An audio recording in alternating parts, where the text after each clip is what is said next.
This channel does not promote any violent, harmful, or illegal activities. All content provided by this channel is meant for an educational purpose only. সীমান্তে আবারও উস্কানি বাংলাদেশের গাইপুরে BSF এর সঙ্গে সংঘাতের চেষ্টা বিজিবির। নদিয়ার রংঘাটে ভারতের জায়গা দখল করে নিজেদের বলে দাবি করছে বিজিবি। ব্রিটিশ আমলের সীমানা ভাগের ৫৩ নম্বর পিলার ভেঙে দিয়ে জায়গা নিজেদের দখলে রাখতে চাইছে বিজিবি। এমনকি কোদালিয়া নদীটিও তাদের দখলে বলে মাইকে প্রচার চালাচ্ছে বিজিবি।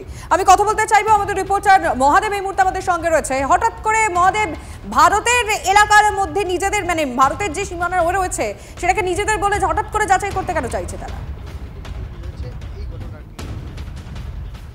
একদমই দেখো, অধ্যত্ব বাড়ছে বলা যেতেই পারে। আর উস্কানি দেওয়া বা মানুষকে উত্তপ্ত করা, যেন পায়ে পা দিয়ে একটা ঝগড়া করার চেষ্টা, এটাই কিন্তু বিএসএফের যে যারা রয়েছেন তারা কিন্তু বাংলাদেশে যারা রয়েছেন তারা কিন্তু এমনটাই করার চেষ্টা করছেন।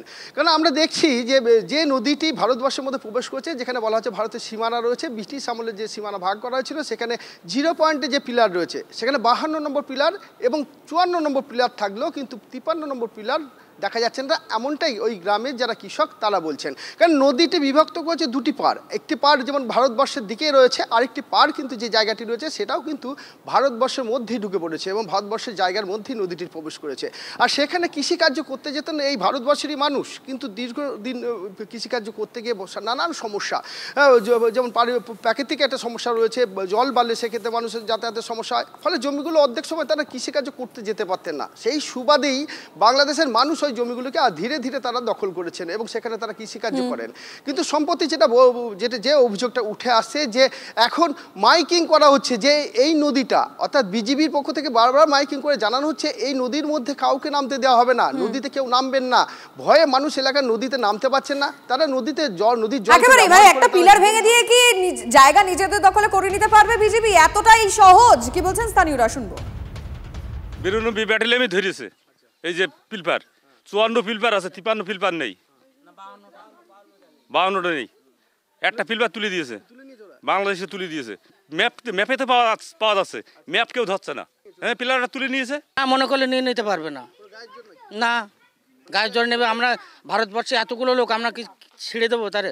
এরা বলছে 1.5 মিটার আমাদের বাংলাদেশের, কিন্তু আমাদের দেখেছি আমরা ছোট থেকে এখানে নদীটা আমাদের মধ্যে ছিল এবং নদীর ধারে প্রচুর জনবসতি ছিল, এখনও আছে। এমতো অবস্থায় যে সমস্ত ওদের বিহেভিয়ার বা আচরণ, সেটা আমাদের পক্ষে এখন রাত্রি যাপন করা খুবই কষ্টকর। নদিয়া মালদায় বিজেপির দাপাদাপি, বাংলাদেশি সন্ত্রাসবাদীরা তারা ঢুকে পড়ছে ত্রিপুরায়। এদিকে আবার ফাঁসি দেওয়া সীমান্তে বাংলাদেশের নতুন করে উস্কানি। কাঁটাতারহীন প্রায় 3 কিলোমিটার এলাকা ওপার থেকে দুষ্কৃতী অনুপ্রবেশের আশঙ্কা করা হচ্ছে। অশান্তি রুখতে বিএসএফ এর পাশে দাঁড়িয়ে একেবারে এককাট্টা গ্রামবাসীরা। এই মুহূর্তে গ্রাউন্ড জিরো ছবিটা ঠিক কি উঠে আসছে জানতে চলে যাব আমাদের প্রতিনিধি প্রসেনজিতের কাছে। প্রসেনজিৎ, কতটা আতঙ্কিত গ্রামবাসীরা এবং কতটা প্রস্তুত বিএসএফ? দেখো, প্রথমে এলাকাটা দেখাই, এটা ফাঁসি দেওয়া সেই এলাকা হাটকোলা। ঠিক এই অবধি কিন্তু ফেন্সিংয়ের কাজটা হয়েছে। আরও 3.5 কিলোমিটার এলাকা যেখানে ফেন্সিং নেই এবং মাঝে মহানন্দা, এবং ওপারটা যেটা দেখতে পাচ্ছ সেটা কিন্তু বাংলাদেশ। এবং যে এলাকায় আমরা দাঁড়িয়ে আছি, যদি আন্তর্জাতিক নিয়ম মানতে হয় তাহলে 150 ইয়ার্ড ছাড়তে হবে। সেক্ষেত্রে আমাদের পার্টে প্রচুর ঘরবাড়ি কিন্তু ফেন্সিংয়ের ওপারে চলে যাবে এবং দীর্ঘদিন ধরে এলাকার বাসিন্দারা বলছেন সেই জায়গা থেকে দাঁড়িয়ে এই মানুষজনকে কাঁটাতারের বেড়ার এপারে মূল স্রোতে রাখতে ফেন্সিংটা 150 ইয়ার্ডে দূরে না দিয়ে ওই নদী বরাবর যাক, যেটা আমাদেরই দেশের অংশ, যেটা নিয়ে বিডিআরের আপত্তি রয়েছে, যে কারণে দীর্ঘদিন ধরে এলাকায় ফেন্সিং হয়নি। এই এলাকা জুড়ে কিন্তু এলাকার বাসিন্দারাও কিন্তু কার্যত আশঙ্কিত সেই জায়গা থেকে, কারণ রাতের বেলায় কি হতে পারে। এমনিতেই বাংলাদেশ অশান্ত, সেখানে হিন্দুদের উপর একের পর এক অত্যাচার এবং নানা ঘটনা সামনে আসছে। আমি একবার এই বাসিন্দাদের সঙ্গে কথা বলবো, যারা কিন্তু এই মুহূর্তে, বিশেষ করে গতকাল মালদা, 24 পরগনায় নানা ঘটনার পর যেভাবে গ্রামবাসীরা বিএসএফের পাশে দাঁড়িয়েছেন, এরাও একজোট হয়ে সেভাবেই পাশে দাঁড়াচ্ছেন। কারণ তারা বলছেন বিএসএফ আছে বলেই অন্তত এই খোলা এলাকায়, এই ঘন জনবসতিপূর্ণ এলাকায় তারাও নিশ্চিন্তে রাত্রি যাপন করছেন। এর আগে যখন গুলির লড়াই হয়েছিল, কিভাবে আপনারা সাথ দিয়েছিলেন বিএসএফকে? অ্যামিউনিশন এনে দিছি ওই বাংলোর থেকে। তারপর ওনারা গোলাগুলি করছিল। বিএসএফও তো কম ছিল না, ওরা যদি একটা গুলি করতো এইতে 100 হইত। বিএসএফ আছে বলেই আমরা সুরক্ষিত আছি। কিন্তু এলাকাটা তো আনফেন্সড, একটা আতঙ্ক তো আছে ওপারে। হ্যাঁ, যদি উগ্রবাদী ঢুকে যায় বাই চান্স, এই জন্য আমাদের একটা আতঙ্ক।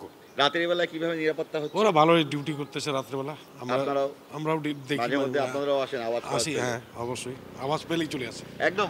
আপনারা তো এই এলাকাটাতেই বহু বাচ্চা পরিবার নিয়ে থাকেন, মানে কতটা আশঙ্কায় থাকেন বা কতটা নিশ্চিন্তে থাকেন?